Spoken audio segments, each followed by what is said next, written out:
فألهمها فجورها وتقواها অতঃপর আল্লাহ তাআলা তাকে তার পাপ পথে গমন ও পাপ থেকে বেঁচে থাকার জ্ঞান প্রদান করেছেন।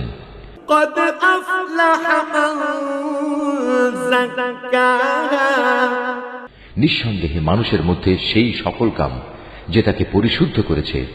وقد خاب من دساها আর যে তাকে কলুষিত করেছে সে ব্যর্থ হয়েছে। كذبت ثمود بطغواها إذ انبعث أشقاها সামুদ জাতি তার অবাধ্যতার কারণে আল্লাহর নবীকে মিথ্যা প্রতিপন্ন করেছিল।